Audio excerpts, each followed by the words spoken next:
उत्तर प्रदेश के लखीमपुर खीरी में हुई घटना के बाद पूरे देश में किसानों में रोष पाया जा रहा है, जिसके चलते आज एक बार फिर से रेल रोको आंदोलन किया गया, जो कि एक दिन का ही रहेगा।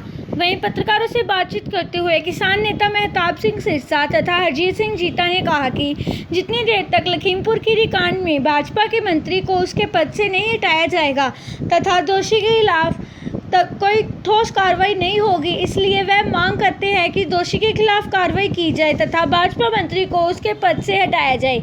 इसलिए हमारे द्वारा आज एक दिन रेल रोको आंदोलन किया जा रहा है। इसके साथ ही उन्होंने कहा कि दिल्ली बॉर्डर पर जो बेअदबी के दोषी वाली घटना हुई है उसकी हम निंदा करते हैं तथा निष्पक्ष जांच की मांग करते हैं। वे किसान नेता द्वारा बोलते हुए कहा गया कि पेट्रोल डीजल के रेट आसमान को छू रहे हैं तथा इस पर कोई विपक्षी दल बोलने को तैयार नहीं है, क्योंकि विपक्षी दल खुद कारपोरेट है। जबकि कोई आवाज़ उठाता है तो कोई केंद्र द्वारा उन पर एजेंसियों की रेट डलवाई जाती है, जिसके चलते उसे चुप करवा दिया जाता है। किसान किसी भी पक्ष में कारपोरेट नहीं है तथा किसान अपनी आवाज़ बुलंद कर रहे हैं कि अपनी मांगों मनवा कर ही सांस लेंगे। बता दें कि उत्तर प्रदेश लखीमपुर खीरी में केंद्रीय गृह मंत्री कार्यक्रम का विरोध कर रहे सड़क किनारे खड़े किसानों के ऊपर गाड़ी चढ़ा दी गई, जिसमें 4 किसानों की मौत हो गई तथा कई जख्मी हो गए। स्थानीय चश्मदीद गवाह है के मुताबिक गाड़ी में केंद्रीय मंत्री अजय टैनी का पुत्र तथा और नज़दीकी सवार थे। घटनाकांड को लेकर आज संयुक्त किसान मोर्चा द्वारा फिर से संघर्ष किया जा रहा है और रेल रोको आंदोलन शुरू किया गया है। आज 8 बजे से लेकर शाम 4 बजे तक किसानों द्वारा रेल रोको आंदोलन किया जा रहा है और किसानों द्वारा कहा जा रहा है कि आज कोई भी 4 बजे तक ट्रेन यहाँ से चलने नहीं दी जाएगी। किसानों द्वारा मांग की जा रही है कि लखीमपुर खीरी में आरोपी केंद्रीय मंत्री अजय कुमार को अभी तक ना तो बर्खास्त किया गया है और ना ही मंत्री द्वारा अपने पद से इस्तीफा दिया गया है। उन्होंने मांग की है कि जो अजय कुमार केंद्रीय मंत्री हैं उनके द्वारा अगर इस्तीफा नहीं दिया गया तो इस तरह के संघर्ष आगे भी जारी रहेंगे। और उनके द्वारा कहा जा रहा है कि जब तक वह अपने पद पर बना हुआ है तो पुलिस कार्रवाई में भी अड़चन डालने की कोशिश करता रहेगा। तो आए हम आपकी बात करवाते हैं कुछ किसान आगुओं से, तो क्या कहते हैं किसान। कितनी देर ਦਾ ਰੇਲ ਰੋਕੋ ਅੰਦੋਲਨ ਰਹੇਗਾ ਤੇ ਕੀ ਕਾਰਨ?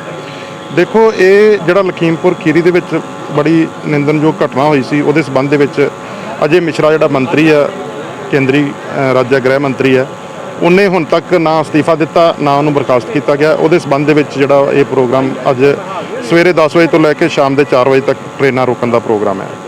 ਇਹ ਸੰਯੁਕਤ ਕਿਸਾਨ ਮੋਰਚੇ ਵੱਲੋਂ ਬਿਲਕੁਲ ਜੀ ਬਿਲकुल, ਇਹ ਸੰਯੁਕਤ ਕਿਸਾਨ ਮੋਰਚੇ ਵੱਲੋਂ ਹੀ ਪ੍ਰੋਗਰਾਮ ਹੈ ਔਰ ਸਾਰੀਆਂ ਜਥੇਬੰਦੀਆਂ ਵੱਲੋਂ ਸਾਂਝਾ ਪ੍ਰੋਗਰਾਮ ਹੈ।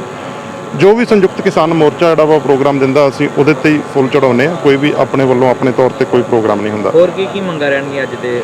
ਦੇਖੋ ਅੱਜ ਦਾ ਮੇਨ ਜਿਹੜਾ ਇਹੋ ਹੀ ਹੈ, ਜਾਂ ਜਿਹੜਾ ਵਾ ਉਹ ਮੰਤਰੀ ਅਸਤੀਫਾ ਦੇਵੇ ਜਾਂ ਉਹਨੂੰ ਸਰਕਾਰ ਬਰਖਾਸਤ ਕਰੇ। ਉਨੀ ਦੇਰ ਤੱਕ ਜਿਹੜਾ ਵਾ ਇਦਾਂ ਦੇ ਪ੍ਰੋਟੈਸਟ ਜਿਹੜੇ ਹੁੰਦੇ ਰਹਿਣਗੇ। ਜੇ ਉਹ ਨਹੀਂ ਕਰੂਗਾ ਤੇ ਸੰਯੁਕਤ ਕਿਸਾਨ ਮੋਰਚਾ ਅੱਗੇ ਜੋ ਵੀ ਪ੍ਰੋਗਰਾਮ ਦੇਊਗਾ ਉਸੇ ਹਿਸਾਬ ਨਾਲ ਅਸੀਂ ਚੱਲਾਂਗੇ। ਕਈ ਵਾਰ ਰੇਲ ਰੋਕੀਆਂ ਗਈਆਂ ਇੱਕ ਦਿਨ ਲਈ, ਕਿੰਨਾ ਕੁ ਅਸਰ ਪੈਂਦਾ ਕੇਂਦਰ ਨੂੰ ਜਦੋਂ ਤੁਸੀਂ ਇੱਕ ਦਿਨ ਦਾ ਰੇਲ ਰੋਕੋ ਅੰਦੋਲਨ? ਦੇਖੋ ਜਦੋਂ ਬੰਦ ਦਾ ਕੋਈ ਵੀ ਪ੍ਰੋਗਰਾਮ ਹੁੰਦਾ, ਲਾਸਟ ਵਾਰ ਜਿਹੜਾ ਬੰਦ ਹੋਇਆ ਸੀਗਾ ਉਹ ਨੇਪਾਲ ਦੇ ਬਾਰਡਰਾਂ ਤੱਕ ਔਰ ਪੂਰਾ ਜਿਹੜਾ ਕਸ਼ਮੀਰ ਤੋਂ ਲੈ ਕੇ ਕੰਨਿਆ ਕੁਮਾਰੀ ਤੱਕ ਹਰ ਸਾਈਡ ਤੇ ਬੰਦ ਸੀਗਾ, ਕਿਉਂਕਿ ਹੌਲੀ ਹੌਲੀ ਭਾਰਤ ਵਿੱਚ ਪੂਰੇ ਵਿੱਚ ਅਸਰ ਹੋਇਆ ਵਾ। ਹੁਣ ਜਿਹੜੇ ਵੀ ਬੰਦ ਹੁੰਦੇ ਅੱਜ ਜੇ ਟ੍ਰੇਨਾਂ ਦਾ ਪ੍ਰੋਗਰਾਮ ਤੁਸੀਂ ਵੇਖੋ ਕਿਤੇ ਪੂਰੇ ਭਾਰਤ ਵਿੱਚ ਹੋਊਗਾ। ਪਹਿਲਾਂ ਜਿਹੜੇ ਪ੍ਰੋਗਰਾਮ ਸੀ ਉਹ ਕੁਝ ਸੂਬਿਆਂ 'ਚ ਹੁੰਦੇ ਸੀਗੇ, ਹੁਣ ਪੂਰੇ ਭਾਰਤ ਵਿੱਚ ਜਿਹੜਾ ਵਾ ਉਹ ਬੰਦ ਹੁੰਦਾ ਔਰ ਉਹਦਾ ਅਸਰ ਵੀ ਜ਼ਰੂਰ ਹੁੰਦਾ। ਸਿੰਘੂ ਬਾਰਡਰ ਤੇ ਹੋਈ ਘਟਨਾ ਨੂੰ ਲੈ ਕੇ ਕਾਫੀ ਸਿਆਸਤ ਗਰਮਾਉਂਦੀ ਜਾ ਰਹੀ ਹੈ। ਕਈ ਰਾਜਨੀਤਿਕ ਪਾਰਟੀਆਂ ਕਹਿ ਰਹੀਆਂ ਕਿ ਦਲਿਤ ਸੀ ਤੇ 50 ਲੱਖ ਰੁਪਇਆ ਮੁਆਵਜ਼ਾ ਦਿੱਤਾ ਜਾਣਾ ਚਾਹੀਦਾ। ਸੰਯੁਕਤ ਕਿਸਾਨ ਮੋਰਚੇ ਦੇ ਕਿਸਾਨ ਆਗੂ ਹੋਣ ਦੇ ਨਾਤੇ ਤੁਸੀਂ ਕਿਸ ਤਰ੍ਹਾਂ ਦੇਖਦੇ ਹੋ? ਦੇਖੋ ਇਹ ਜਿਹੜੀ ਘਟਨਾ ਹੈ ਬਹੁਤ ਨਿੰਦਣਯੋਗ ਹੈ, ਕਿਉਂਕਿ ਜੇ ਉਹਨੇ ਬੇਅਦਬੀ ਕੀਤੀ ਹੈ ਤੇ ਉਹ ਬਹੁਤ ਹੀ ਨਿੰਦਣਯੋਗ ਹੈ। ਪਰ ਜਿਹੜਾ ਉਹਦਾ ਕਤਲ ਵੀ ਜਿਹੜੇ ਤਰੀਕੇ ਨਾਲ ਹੋਇਆ ਉਹ ਵੀ ਜਿਹੜਾ ਇਸ ਤਰੀਕੇ ਨਾਲ ਨਹੀਂ ਸੀ ਹੋਣਾ ਚਾਹੀਦਾ, ਕਿਉਂਕਿ ਜੇ ਉਹਨੂੰ ਸਜ਼ਾ ਦੇਤੀ ਉਹਦਾ ਗਲ ਵੱਢਤਾ ਬਸ ਤੇ ਉਹਨੂੰ ਜਿਹੜਾ ਖਤਮ ਕਰ ਦਿਓ। ਕਿਉਂਕਿ ਜਿਹੜੇ ਤਰੀਕੇ ਨਾਲ ਉਹਨੂੰ ਟੰਗਿਆ ਗਿਆ ਉਹ ਕੁਝ ਚੀਜ਼ਾਂ ਇਤਰਾਜ਼ਯੋਗ ਸੀਗੀਆਂ, ਪਰ ਫਿਰ ਵੀ ਇਹ ਚੀਜ਼ਾਂ ਸਾਹਮਣੇ ਆਉਣੀਆਂ ਚਾਹੀਦੀਆਂ ਵੀ ਜੇ ਉਹਨੇ ਬੇਅਦਬੀ ਕੀਤੀ ਆ ਉਹ ਚੀਜ਼ ਸਾਹਮਣੇ ਆਉਣੀ ਚਾਹੀਦੀ ਹੈ ਕਿ ਉਹਨੂੰ ਕਹਿੰਦੇ ਆ ਕਿ ਉਹ ਆਪਣੇ ਆਪ ਕੁਝ ਕਰ ਹੀ ਨਹੀਂ ਸਕਦਾ। ਇੱਥੇ ਵੀ ਜਿਹੜਾ ਪਿੰਡ ਵਾਲੇ ਵੀ ਕਹਿੰਦੇ ਕਿ ਉਹ ਗੁਰਦੁਆਰਾ ਸਾਹਿਬ ਜਾਣ ਵਾਲਾ ਬੰਦਾ ਸੀਗਾ। ਜੇ ਉਹ ਗੁਰਦੁਆਰਾ ਸਾਹਿਬ ਜਾਣ ਵਾਲਾ ਬੰਦਾ ਸੀ ਤੇ ਉੱਥੇ ਉਹਨੇ ਬੇਅਦਬੀ ਕਿਹਦੇ ਕਹਿਣ ਤੇ ਕੀਤੀ, ਉਹਦੇ ਮਗਰ ਕੌਣ ਹੈ ਇਹ ਜ਼ਰੂਰੀ ਹੈ। ਉਹ ਜਿਹੜੇ ਲੋਕ ਆ ਉਹ ਅਜੇ ਵੀ ਸਾਹਮਣੇ ਨਹੀਂ ਆ ਰਹੇ, ਕਿਉਂਕਿ 2015 ਤੋਂ ਜਿਹੜੀਆਂ ਬੇਅਦਬੀਆਂ ਹੋ ਰਹੀਆਂ ਵਾ ਉਹਨਾਂ ਦੇ ਪਿੱਛੇ ਕੌਣ ਆ, ਉਹਨਾਂ ਦੇ ਪਿੱਛੇ ਵੱਡੇ ਵੱਡੇ ਜਿਹੜੇ ਨਾਮ ਆ ਉਹਨਾਂ ਨੂੰ ਕਿਉਂ ਨਹੀਂ ਸਜ਼ਾ ਮਿਲਦੀ। ਅਸੀਂ ਇਹ ਚਾਹੁੰਦੇ ਹਾਂ ਕਿ ਉਹਨਾਂ ਲੋਕਾਂ ਨੂੰ ਸਜ਼ਾ ਮਿਲਣੀ ਚਾਹੀਦੀ ਜਿਹੜੇ ਮੇਨ ਨੇ, ਜਿਹੜੇ ਇਹੋ ਜਿਹੇ ਲੋਕ ਥੋੜੇ ਜਿਹੇ ਲਾਲਚ ਕਰਕੇ ਕਰ ਰਹੇ। ਬਿਲਕੁਲ ਨਿਰਪੱਖ ਜਾਂਚ ਹੋਣੀ ਚਾਹੀਦੀ ਹੈ ਔਰ ਦੁੱਧ ਦਾ ਦੁੱਧ ਔਰ ਪਾਣੀ ਦਾ ਪਾਣੀ ਹੋਣਾ ਚਾਹੀਦਾ ਵਾ, ਕਿਉਂਕਿ ਬਿਲਕੁਲ ਕਲੀਅਰ ਹੋਣੀ ਚਾਹੀਦੀ ਗੱਲ ਕਿ ਇਹਦੇ ਪਿੱਛੇ ਕੌਣ ਸੀ। ਕਿਉਂਕਿ ਜਿਵੇਂ ਉੱਥੇ ਬੀਜੇਪੀ ਵਾਲਿਆਂ ਨੇ ਉਸ ਪਿੰਡ ਦੇ ਵਿੱਚ ਸੰਸਕਾਰ ਵੇਲੇ ਕੀਤਾ, ਜਾਂ ਜਿਹੜਾ ਵਾ ਉਹ ਇਹ 50 ਲੱਖ ਦੀ ਮੰਗ ਉੱਠਦੀ ਹੈ, ਜਾਂ ਜੋ ਵੀ ਜਿਹੜਾ ਚੀਜ਼ਾਂ ਆ ਰਹੀਆਂ ਸਾਹਮਣੇ, ਇੱਕ ਬੰਨੇ ਉਹ ਪਿੰਡ ਵਾਲੇ ਕਹਿ ਰਹੇ ਆ ਕਿ ਅਸੀਂ ਜੇ ਉਹਨੇ ਬੇਅਦਬੀ ਕੀਤੀ ਹੈ ਤੇ ਅਸੀਂ ਉਹਦਾ ਪਿੰਡ ਵਿੱਚ ਸੰਸਕਾਰ ਵੀ ਨਹੀਂ ਕਰਾਂਗੇ, ਪਰ ਜੇ ਉਹਨੇ ਬੇਅਦਬੀ ਨਹੀਂ ਕੀਤੀ ਤੇ ਸਾਨੂੰ ਇਨਸਾਫ ਮਿਲਣਾ ਚਾਹੀਦਾ। ਇਹ ਗੱਲ ਸਾਰੀ ਸਪਸ਼ਟ ਹੋਣੀ ਚਾਹੀਦੀ ਹੈ ਕਿ ਹੋਇਆ ਕੀ ਹੈ। ਕਿੰਨੀ ਦੇਰ ਤੱਕ ਰਹੇਗਾ ਤੇ ਕੀ ਕਾਰਨ ਹੈ ਇਹਦਾ? ਵੇਖੋ ਕਾਰਨ ਸਿੱਧਾ ਤੇ ਸਪਸ਼ਟ ਕਾਰਨ ਆ ਵੀ ਜਿਹੜਾ ਪੋਸ਼ਗੋਲ ਆ, ਜਿਹੜਾ ਆਪਣਾ ਮੰਤਰੀ ਆ, ਸੈਂਟਰ ਦਾ ਮੰਤਰੀ ਆ, ਉਹਨੂੰ ਅਸੀਂ ਚਾਹੁੰਦੇ ਆ ਵੀ ਉਹਦੀ ਜਿਹੜਾ ਅਸਤੀਫੇ ਦਾ ਉਹਦਾ ਅਸਤੀਫਾ ਚਾਹੀਦਾ ਸਾਨੂੰ, ਕਿਉਂ ਉਹ ਜਿੰਨਾ ਚਿਰ ਉਹਦਾ ਅਸਤੀਫਾ ਨਹੀਂ ਹੁੰਦਾ ਪੁਲਿਸ ਦੇ ਕੰਮ 'ਚ ਦਖਲਅੰਦਾਜ਼ੀ ਦਊਗਾ, ਪੁਲਿਸ ਆਪਣੀ ਪਾਰਦਰਸ਼ੀ ਕੰਮ ਨਹੀਂ ਚੱਲ ਰਹੀ, ਪਾਵਰ ਦੇ ਵਿੱਚ ਰਹੂਗਾ। ਹੁਣ ਵੇਖੋ ਕੈਪਟਨ ਸਾਹਿਬ ਲੱਥ ਗਿਆ, ਜਿੱਦਣ ਦੇ ਕੈਪਟਨ ਸਾਹਿਬ ਲੱਥ ਗਏ ਨਾਲੇ 17 OSD ਘਰ ਨੂੰ ਚਲ ਗਿਆ, ਕੰਮ ਸਹੀ ਹੋਣ ਡਿਆ ਪਿਆ ਪੰਜਾਬ 'ਚ। ਇਸ ਕਰਕੇ ਕਹਿੰਦੇ ਆ ਵੀ ਜਿਹੜਾ ਵੀ ਉਹ ਜਿੰਨਾ ਚਿਰ ਪਾਵਰ 'ਚ ਰਹੂਗਾ ਉਹਨੂੰ ਪਾਵਰ ਤੋਂ ਬਾਹਰ ਕਰ ਦੇਣਾ ਚਾਹੀਦਾ, ਜਿੰਨਾ ਚਿਰ ਤੱਕ ਇਨਕੁਆਇਰੀ ਨਹੀਂ ਚੱਲਦੀ। ਇਨਕੁਆਇਰੀ ਚੱਲ ਜੇ ਆਪੇ ਦੁੱਧ ਦਾ ਦੁੱਧ ਪਾਣੀ ਦਾ ਪਾਣੀ, ਫਿਰ ਉਹਨੇ ਆਉਣਾ ਹੀ ਨਹੀਂ, ਫਿਰ ਤੇ ਇਹੋ ਜਿਹਾ ਬੰਦੇ ਨੂੰ ਕਿਸੇ ਪਾਰਟੀ ਨੇ ਲੈਣਾ ਹੀ ਨਹੀਂ। ਉਹਨੇ ਮਨਮਰਜ਼ੀਆਂ ਕੀਤੀਆਂ ਵਾ, ਗੁੰਡਾਗਰਦੀ ਦਾ ਨਗਨ ਜਾਰ ਚ ਆਇਆ, ਉਹ ਕੁਦਰਤ ਵੱਲੋਂ ਇਹ ਜਿਹੜਾ ਅੱਜ ਮੋਰਚਾ ਚੱਲਣ ਡਿਆ ਬਿਲਕੁਲ ਸ਼ਾਂਤਮਈ ਮੋਰਚਾ, ਕਿਸਾਨਾਂ ਦੇ ਹੱਕ ਹਕੂਕ ਦੀ, ਸੂਬਿਆਂ ਦੇ ਵੱਧ ਅਧਿਕਾਰਾਂ ਦਾ ਮਸਲਾ ਵਾ। ਇਹਦੇ ਵਿੱਚ ਸੈਂਟਰ ਦਖਲਅੰਦਾਜ਼ੀ ਦੇਣਾ ਚਾਹੁੰਦੀ ਆ। ਸੈਂਟਰ ਦੇ ਆਪ ਵੀ ਮੋਦੀ ਗਲਤ ਰਾਹ ਤੁਰ ਪਿਆ ਵਾ। ਮੋਦੀ ਵੀ ਚਾਹੁੰਦਾ ਵੀ ਮੇਰੇ ਨਾਲ ਦੇ ਮੰਤਰੀ ਉਹੋ ਜਿਹੇ ਜਿਹੜੇ ਕਰਪਟ ਮੇਰੇ ਨਾਲ ਰਹਿਣ, ਤੇ ਪੰਜਾਬ ਨੂੰ ਕੀ ਪੂਰੇ ਦੇਸ਼ ਦੇ ਸੂਬਿਆਂ ਨੂੰ ਆਪਣੇ ਅੰਡਰ ਲੈ ਲਈਏ, ਜਿੱਦਾਂ ਜੰਮੂ ਕਸ਼ਮੀਰ ਨੂੰ ਆਪਣੇ ਅੰਡਰ ਲੈ ਲਿਆ। ਜਿਹੜਾ 50 ਕਿਲੋਮੀਟਰ ਨੂੰ ਆਰਮੀ ਨੂੰ ਅੰਦਰ ਘਲਾਉਣਾ, VSF ਨੂੰ ਸਾਡੇ ਉਹਦੇ ਵਿੱਚ ਸਾਡੇ ਘਰਾਂ ਦੇ ਵਿੱਚ ਦਖਲਅੰਦਾਜ਼ੀਆਂ ਦੇਣੀਆਂ, ਉਹਦੇ ਮਾੜੇ ਮਾਹੌਲ, ਜਿੱਦਾਂ ਮਾੜੇ ਮਾਹੌਲ ਦੇ ਵਿੱਚ ਪੁਲਿਸ ਸਾਡੇ ਆਣ ਕੇ BSF ਵਾਲਿਆਂ ਕੇ ਸਾਡੀਆਂ ਪੇਟੀਆਂ ਨੂੰ ਠੁੱਡੇ ਮਾਰਦੇ ਸੀ, ਸਾਡੇ ਘਰਾਂ ਦੇ ਵਿੱਚ ਸਾਡੀ ਬੇਇੱਜ਼ਤੀ ਕਰਕੇ ਜਾਂਦੇ ਸੀ, ਉਹ ਕੰਮ ਫੇਰ ਫੜ ਲਿਆ ਇਹਨਾਂ ਨੇ। ਸੋ ਅਸੀਂ ਇਹ ਚੀਜ਼ਾਂ ਤੋਂ ਜਿਹੜਾ ਅਵਾਇਡ ਚਾਹੁੰਦੇ ਆ ਵੀ ਸਰਕਾਰ ਜਿਹੜੀ ਆ ਸੂਬਿਆਂ ਦੇ ਵੱਧ ਅਧਿਕਾਰਾਂ ਤੇ ਨਾ ਦਖਲਅੰਦਾਜ਼ੀ ਦੇਵੇ, ਸੂਬਿਆਂ ਨੂੰ ਆਪਣਾ ਕੰਮ ਕਰਨ ਦੇਵੇ। ਵੇਖੋ ਇੱਥੇ ਕਣਕ ਝੋਨਾ ਹੁੰਦਾ, ਅਸਾਮ ਦੇ ਵਿੱਚ ਚਾਹ ਪੱਤੀ ਦਾ ਕੰਮ ਹੁੰਦਾ, ਹਰ ਸਰੋਂ ਦਾ ਕੰਮ ਹੁੰਦਾ ਰਾਜਸਥਾਨ ਦੇ ਵਿੱਚ, ਸੇਬ ਦਾ ਕੰਮ ਚੱਲਦਾ ਹਿਮਾਚਲ ਦੇ ਵਿੱਚ। ਹਰ ਸੂਬੇ ਦਾ ਵੱਖੋ ਵੱਖਰੇ ਮੌਸਮ ਆ, ਵੱਖੋ ਵੱਖਰੀ ਫਸਲ ਆ। ਇਸ ਕਰਕੇ ਸੂਬਿਆਂ ਨੂੰ ਆਪਣੇ ਦਾਇਰੇ 'ਚ ਰਹਿਣਾ ਚਾਹੀਦਾ, ਆਪਣੇ ਫੈਸਲੇ ਆਪ ਕਰ ਦੇਣੇ ਚਾਹੀਦੇ। ਸੈਂਟਰ ਦੀ ਹਰ ਥਾਂ ਦਖਲਅੰਦਾਜ਼ੀ ਕਰਨੀ ਉਹ ਸਹੀ ਨਹੀਂ ਆ। ਕਿਤੇ ਨਾ ਕਿਤੇ ਦੇਸ਼ ਨੂੰ ਆ ਵੇਖੋ ਜਿਹੜੇ ਨੇ ਦਖਲਅੰਦਾਜ਼ੀ ਕੀਤੀ ਆ, ਦੇਸ਼ ਅੱਜ ਕਿਹੜੇ ਹਾਲਾਤਾਂ 'ਚ ਚੱਲ ਗਿਆ। ਗਰੀਬ ਨੂੰ ਮਾਰਨ ਡਿਆ, ਗਰੀਬੀ ਮਾਰਨੀ ਚਾਹੀਦੀ ਸੀ, ਪਰ ਇਹ ਗਰੀਬ ਨੂੰ ਮਾਰਨ ਡਿਆ ਪਿਆ। ਜਿਹੜਾ ਪੈਟਰੋਲ ਤੇ ਡੀਜ਼ਲ ਦੇ ਰੇਟ ਕਿੱਥੇ ਪਹੁੰਚ ਗਏ, ਅਸਮਾਨੀ ਪਹੁੰਚ ਗਿਆ। ਜਿਹੜੀਆਂ ਦਾਲਾਂ ਫਸਲਾਂ ਦੇ ਰੇਟ ਕਿਸਾਨਾਂ ਕੋਲ ਸਸਤੀਆਂ ਲਈਆਂ ਜਾਣ ਡੀਆਂ, ਅੱਗੇ ਮਹਿੰਗੀਆਂ ਵੇਚੀਆਂ ਜਾਣ ਡੀਆਂ।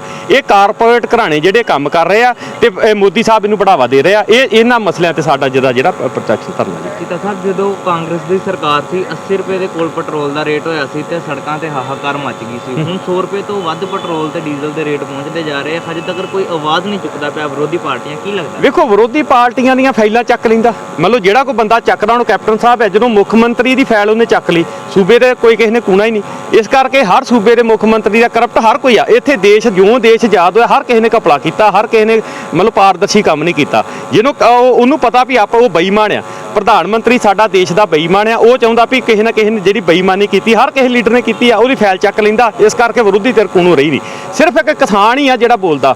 ਕਿਸਾਨ ਨੂੰ ਕਿਸੇ ਨਾ ਕਿਸੇ ਤਰੀਕੇ ਨਾਲ ਨਿਭਾਉਣਾ ਚਾਹੁੰਦੇ ਆ, ਕਿਸਾਨਾਂ ਤੇ ਇਲਜ਼ਾਮ ਲਾਉਂਦੇ ਆ। ਆਹ ਬੇਅਦਬੀ ਵਾਲਾ ਮਸਲਾ ਵੇਖ ਲਓ, ਬੇਅਦਬੀ ਵਾਲਾ ਮਸਲਾ ਵੇਖੋ 2015 ਤੋਂ ਲੈ ਕੇ ਅੱਜ ਤੱਕ ਬੇਅਦਬੀ ਕਿੰਨੀ ਹੋਈ ਆ। ਬੇਅਦਬੀ ਵਾਲੇ ਮਸਲੇ ਦੇ ਵਿੱਚ ਵੇਖੋ 2015 ਤੋਂ ਹੁਣ ਤੱਕ 6 ਸਾਲ ਹੋ ਗਏ, ਕੋਈ ਫੜਿਆ ਗਿਆ ਅਜੇ ਤੱਕ ਬੰਦਾ। ਜੇ ਉਹਨਾਂ ਨੇ ਉੱਥੇ ਨਿਹੰਗਾਂ ਨੇ ਆਪਣਾ ਕੰਮ ਕਰਤਾ ਤੇ ਬੀਜੇਪੀ ਸਭ ਤੋਂ ਜ਼ਿਆਦਾ ਵੱਧ ਕਿਉਂ ਤੜਫੀ ਆ? ਇਹਦਾ ਮਤਲਬ ਬੀਜੇਪੀ ਕੰਮ ਕਰਾਉਣ ਡਈ ਸਾਰਾ, ਬੀਜੇਪੀ ਦੇ ਹੀ ਅਧਿਕਾਰੀ। ਉਹ ਘਰ ਪਰਿਵਾਰ ਨਹੀਂ ਘੁੰਮਦਾ, ਜਿਨ੍ਹਾਂ ਦੇ ਬੰਦਾ ਮਰਿਆ ਉਹ ਨਹੀਂ ਘੁੰਮਦਾ। ਇਹ ਬੀਜੇਪੀ ਵਾਲੇ ਸਭ ਤੋਂ ਵੱਧ ਤੜਫਣ ਡੇ, ਇਸ ਕਰਕੇ ਬੀਜੇਪੀ ਵਾਲੇ ਸਾਰੇ ਕੰਮ ਕਰਾਉਂਦੇ ਆ। ਇਹ ਬੀਜੇਪੀ ਵਾਲੇ ਚਾਹੁੰਦੇ ਆ ਵੀ ਦੇਸ਼ ਮਾੜੇ ਬੰਦੇ ਧੱਕਿਆ ਜਾਵੇ, ਦੇਸ਼ ਬਰਬਾਦੀ ਵਾਲੇ ਬੰਦੇ ਜਾਵੇ। ਇਹ ਚਾਹੁੰਦੇ ਆ ਵੀ ਦੇਸ਼ ਉੱਠ ਨਾ ਸਕੇ, ਆਪਣੇ ਪੈਰਾਂ ਤੇ ਨਾ ਹੋ ਸਕੇ, ਕਿਉਂ ਮਾੜੇ ਬੰਦੇ ਖੜਨ ਨਹੀਂ ਡਏ ਆ। ਕਾਰਪੋਰੇਟ ਘਰਾਣੇ ਜਿਹੜੇ ਉਹਨਾਂ ਨੇ ਆਪਣੇ ਲਾਲਚ ਨੂੰ ਆ, ਜਿਹੜੀ ਅਨਾਜ ਲੋਕਾਂ ਨੂੰ 20 ਰੁਪਏ 25 ਰੁਪਏ ਅਨਾਜ ਮਿਲਦਾ ਸੀ, ਇਹਨਾਂ ਦੇ ਹੱਥ ਆ ਗਿਆ 50 ਤੋਂ ਥੱਲੇ ਨਹੀਂ ਪੈਣਾ। ਹੁਣ ਛੋਟੇ ਮੋਟੇ ਜਿਨ੍ਹਾਂ ਤੋਂ ਬਿਨਾਂ ਆਪਣਾ ਤੇਲ ਬਿਨਾਂ ਗੁਜ਼ਾਰਾ ਹੋ ਜਾਂਦਾ ਵਾ, ਸੇਬ ਬਿਨਾਂ ਗੁਜ਼ਾਰਾ ਹੋ ਜਾਂਦਾ, ਉਹ ਅਸਮਾਨੀ 'ਚ ਚੜ੍ਹ ਗਏ ਆ ਰੇਟ ਉਹਦੇ, ਕਾਰਪੋਰੇਟ ਦੇ ਹੱਥਾਂ ਦੀ ਚੱਲ ਗਏ। ਤੇ ਕਿਸਾਨ ਨੂੰ ਸਸਤਾ, ਕਿਸਾਨ ਕੋਲ ਸਸਤਾ ਲੈ ਰਹੇ ਆ ਮਾਰਕੀਟ 'ਚ ਮਹਿੰਗਾ ਵੇਚਣ ਦੇ, ਉਹ ਕਾਰਪੋਰੇਟ ਦਾ ਕੰਮ ਹੈ ਤੇ ਕਾਰਪੋਰੇਟ ਦਾ ਸਾਥ ਮੋਦੀ ਸਾਹਿਬ ਦੇਣ ਡਿਆ ਤੇ ਮੋਦੀ ਸਾਹਿਬ ਦੇ ਨਾਲ ਮੋਦੀ ਸਾਹਿਬ ਨੂੰ ਇਹ ਆ ਵੀ ਜਿਹੜਾ ਮਾੜਾ ਮੋਟਾ ਸਿਰੀ ਚੁੱਕਦਾ ਨੂੰ ਨੱਪਦੇ ਆ। ਪੈਟਰੋਲ ਡੀਜ਼ਲ ਦੇ ਰੇਟ ਵਾਕਈ ਤੁਹਾਡੀ ਗੱਲ ਬਹੁਤ ਜ਼ਿਆਦਾ ਸਮਾਨੀ ਚੜੇ ਲੋਕਾਂ ਦੇ ਤੇ ਮੰਨ ਲਓ ਬਜਟ ਤੋਂ ਬਾਹਰ ਦੀ ਗੱਲ ਹੈ, ਬਜਟ ਤੋਂ ਸਾਰਾ ਹੋ ਗਿਆ, ਸਾਡਾ ਘਰਾਂ ਦੇ ਬਜਟ ਹੀ ਹਿੱਲ ਗਿਆ। ਇਸ ਕਰਕੇ ਰੌਲਾ ਆਉਣ ਵਾਲੇ ਸਮੇਂ 'ਚ ਕਿਸਾਨ ਯੂਨੀਅਨ ਨਹੀਂ ਪਾਊਗੀ। ਅਸੀਂ ਇਹਨੂੰ ਮਸਲੇ ਨੂੰ ਚੱਕਾਂਗੇ ਤੇ ਆ ਜਿਹੜੇ 3 ਕਾਲੇ ਕਾਨੂੰਨਾਂ ਦੇ ਵਿੱਚ ਹੀ ਸਾਨੂੰ ਉਲਝਾ ਰਿਹਾ, ਜੇ ਅਸੀਂ ਇਹ ਤੋਂ ਬਾਹਰ ਨਿਕਲ ਕੇ ਤੇ ਆਪਣਾ ਇਹ ਵੀ ਨਾਲ ਦੀ ਨਾਲ ਮਸਲਾ ਚੱਕਾਂਗੇ, ਮਸਲਾ ਗੰਭੀਰ ਮਸਲਾ ਬਣ ਗਿਆ ਜੀ ਪੈਟਰੋਲ ਦੀ। ਅੱਜ ਦਾ ਜਿਹੜਾ ਅੰਦੋਲਨ ਹੈ ਕਿੰਨੀ ਦੇਰ ਤੱਕ ਚੱਲਣ ਵਾਲਾ? ਅੱਜ ਰਾਤ ਸ਼ਾਮ 4 ਵਜੇ ਤੱਕ ਜੀ, 4 ਵਜੇ ਤੱਕ ਚੱਲੇਗਾ। ठीक है धन्यवाद। कि किसान आगुओं ने बताया हमें कि किस तरह केंद्र सरकार अपनी मर्जी कर रही है और कॉरपोरेट घराने जो हैं, जो दालें हैं, जो भी महंगाई है कॉरपोरेट घरानों की ही देन है, जो किसानों से सस्ती दरों से माल लेकर और बाज़ार में महंगी दरों पर बेच रहे हैं। साथ ही उन्होंने पेट्रोल के बारे में बात करते हुए कहा कि पेट्रोल को लेकर आज कोई भी बात करना नहीं चाहता। इस मुद्दे पर भी किसान ही आगे आएंगे और किसानों द्वारा इस मुद्दे को लेकर भी संघर्ष तेज किया जाएगा। नरेंद्र सिंह, आशीष शर्मा, कैमरामैन, धन्यवाद।